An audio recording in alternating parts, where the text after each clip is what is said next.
start with the workshop.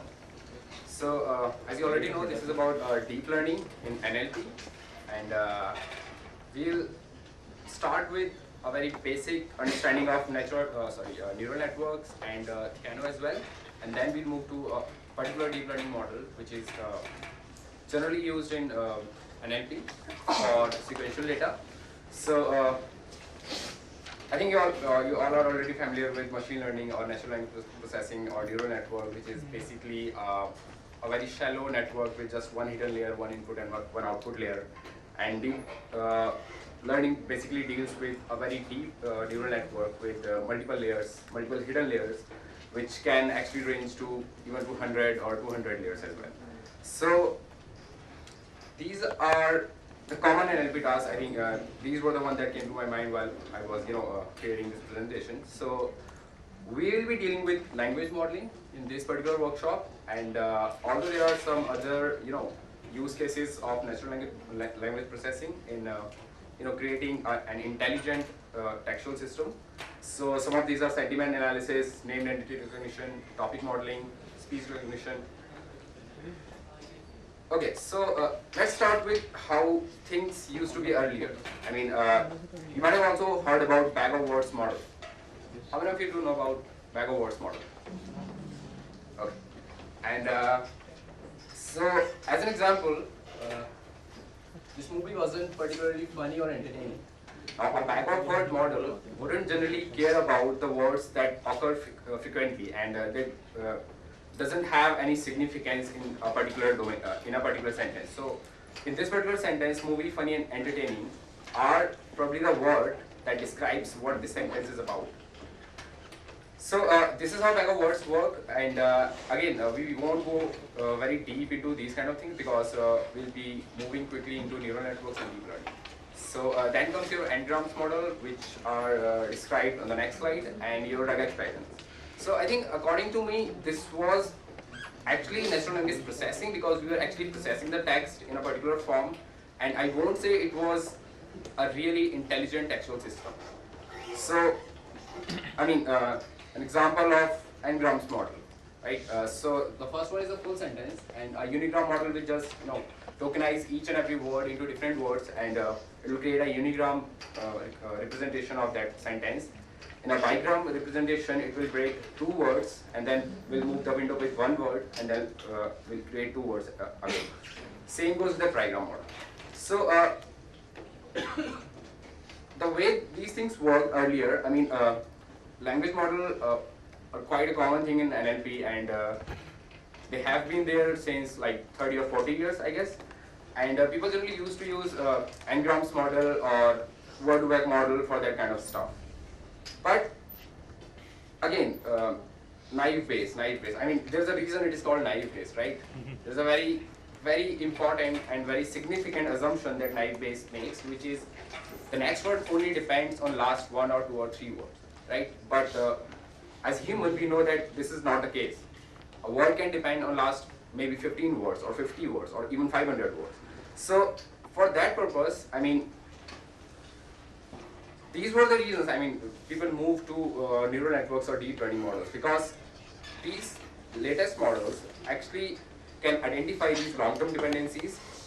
Although they are quite slower to train compared to bag of words or n-gram models or naive-based kind of algorithms, since they are quite complex, since they have a lot of parameters, but still they provides us with a state-of-the-art accuracy and with a near human intelligence models.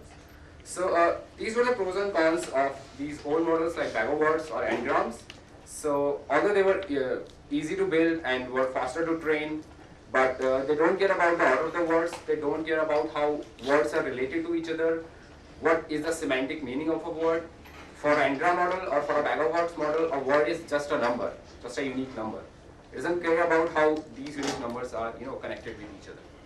So this is what we'll see like in a particular deep learning model that we are going to look at today, which is recurrent neural network, how it identifies those dependencies, how it can remember the long-term dependencies in the text, and how it can relate different words in different position in a sentence or a phrase or a text. So starting with a neural network, I mean, this is how a very simple neural network looks like. So there's an input layer with some 3 input nodes, there's a hidden layer, and there's an output layer. And each node is connected to all the nodes in the previous layer. So this is, and the output layer basically returns your output, which is the desirable output.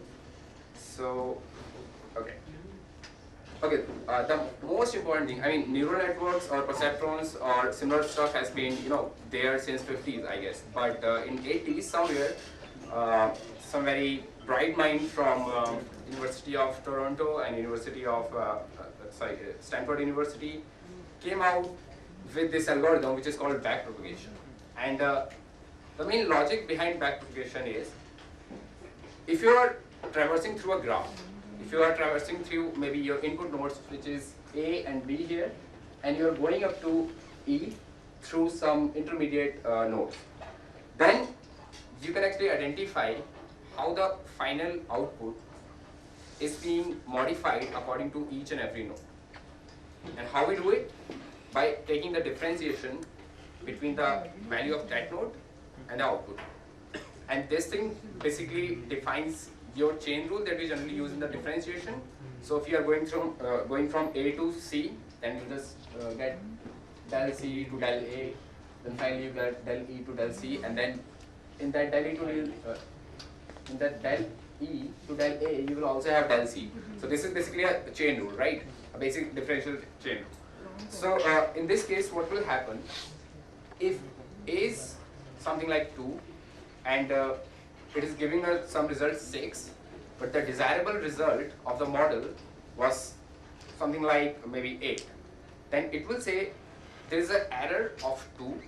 So let's see how this error gets propagated to the previous steps. And it will be done using this differentiation. Differentiation basically tells you how E node or C node or B nodes actually modifies each other. And the weights will be, modified accordingly. So is there any doubt in this? The del is always taken with respect to the left-hand side of the... Not exactly. It's not literally a partial. Okay, so I've also added some links to the online resources and research papers, so you can go through that as well. Since we would like to, start with, coding stuff. So.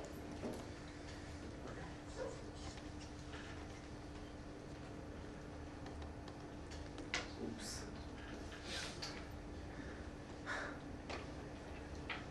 Okay, so first of all, we'll start with a very basic neural network powered by Theano.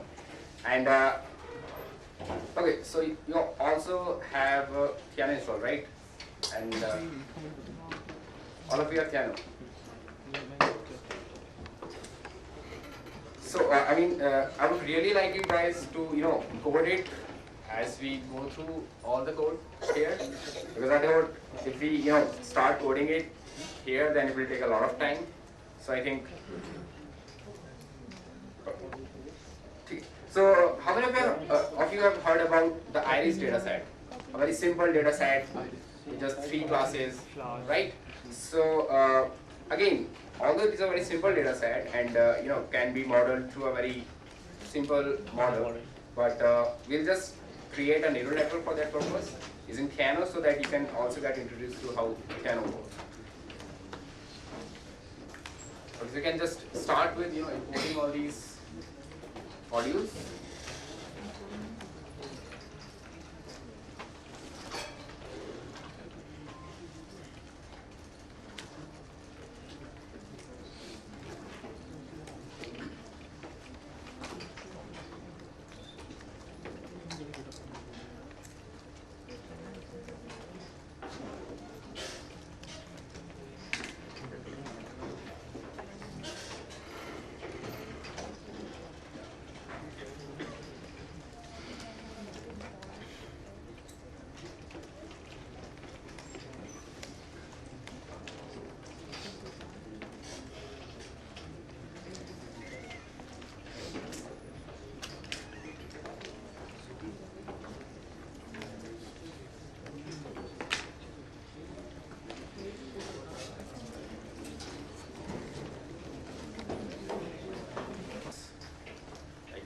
have any idea what word vectors are?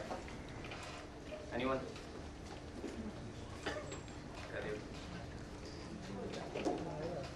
Word vectors would be count vectors. Number of times of word vectors in a particular document. Right. That is, I mean, as you said, Index by the word itself, of course. right. So in recent years, a particular, research work in word vectors has gained a lot of interest. So what are word vectors? I mean, let's just go through the slide once again. And okay, so it is commonly also known as word vector embeddings. And what is the first thing that you see here when you see this particular slide? The numbers or the similar words are clustered together, right? And word vectors are very actively used in all of the NLP models as the input vectors. And the reason that these word vectors are actually bringing very drastic improvements in the existing models is because they can actually capture how two different words are related or how close two different words are. So if you're talking about Steve Jobs or Apple and you have never seen a word like Bill Gates or Microsoft, for example, but somehow you had a training set where through which you could create a word vector matrix. And if you write that I want to find out what are words that are closer to Steve Jobs or Apple, then it will or may return you that it might be related to technology, it might be related to Bill Gates or Microsoft. Now, I mean, although this sounds very vague, so I'll just describe what are word vectors in a bit more detail. If Windows users are getting some error while installing Piano regarding GCC or G++, then you can install that because it is in the pen drive itself. So you can first install GCC or G++. Okay, so going back to vector space models. So vector space models, the previous diagram that you saw is basically a very reduced version of a vector space embedding, which is reduced in the sense of dimensionality. So it is just a two-dimensional model.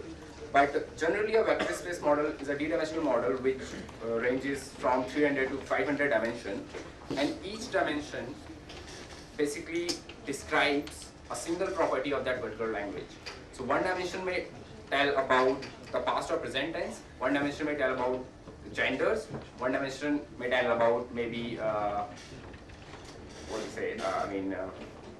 plural or singular, so things like that. So we'll also see an example of it, in the next slide. But so basically, what happens? A vector space model is nothing but an output of a neural network, and the way it is trained is you get a window of 5 words, and you try to predict the center word using all the closing words. That is 2 words here and 2 words there. You try to predict the center word, right? So you pass it through a neural network. You get some output, which is basically the probability of on your whole vocabulary, and then you propagate the error using the backpropagation algorithm. So what happens in that case is, if you have said, so D is generally a hyperparameter in that case. So hyperparameter is something that you set yourself, and again parameter is something that is learned by brain, right? So you set a hyperparameter which is generally 300 or 400 because 300, 400 works, the best in English, as far as English is concerned. So all those 300 dimensions basically consider or basically describes a particular property about that particular language. So let's see an example, right? So there's a library called GenSim, again a very popular library of Python, and although word-to-vec models are pretty much complex to code or train, but again with the flexibility of Python and with the help of GenSim, it is quite easy to train a word-to-vec model. So you can easily download the whole Wikipedia text, which is a dump of around 13 or 14 GBs, and you can just pass it through this word-to-vec from GenSim. So you don't need to code it right now. You can always look it up later, but the way it works is, so in this particular case, the size is basically the dimensions of your vector. So it is 100 here, the size of the window is 5, so the window will shift, or will shift with one time step, but it will take 5 words at a time, and we'll try to print the middle word. And the workers is again your multiple threading parameter. So let's see this example. Model dot more similar, women king, negative man. So there's a vector between men and women, because in a 3-dimensional space, man will be located somewhere, women will be located somewhere. Both are having some 300 or 100 dimensions. So if you create a vector between those two particular points, the same kind of vectors with same kind of tangent will also be, all other vectors which are defining the same kind of relationship will be of almost same numbers, or basically the same points, or basically at the same location. So if there is a vector between man and woman, it will be quite similar to the vector between uncle and aunt, or king and queen. And what is happening in this particular case is, you are creating a vector between women and king, and then you are removing man out of it. And what it will return is the queen. Right? You got the idea? No? How about we say negative to king? Okay. Negative to, okay, let me see. So there is a particular point in the space, a d-dimensional space for the woman, right? There is another point for the king. Now come to the left hand side, the diagram. So the vector between king and queen, if you translate it to another dimension, is resulting into a vector of kings and queens. In a similar way, there is a vector between king and women, and if you reduce the man out of it, okay, king and women is there, and if you reduce the man out of it, it will result in a queen, because it will be closer to the vector, the three-dimensional vector of the queen. Right? Get the idea or not? Okay. Okay. So again, this is quite a complex thing, and you might have to go through a bit of research papers that I have suggested in the next slide. But the basic idea of Word2 vector or word vectors is to semantically relate words with each other, so that word is not taken as a single entity, but basically as a cluster, so that if you have one point in that cluster, you can say that these other points might also be similar to that thing. So for example, if you are talking about maybe Prime Minister of India, right? So you are saying something about, and you are using the words like Prime Minister of India, and in another sentence you are saying just the same thing, but you are using Mr. Modi, right? Now, a very basic n-gram model or a very basic bag of words model will actually say that Prime Minister is a completely different word, Mr. Modi is a completely different word.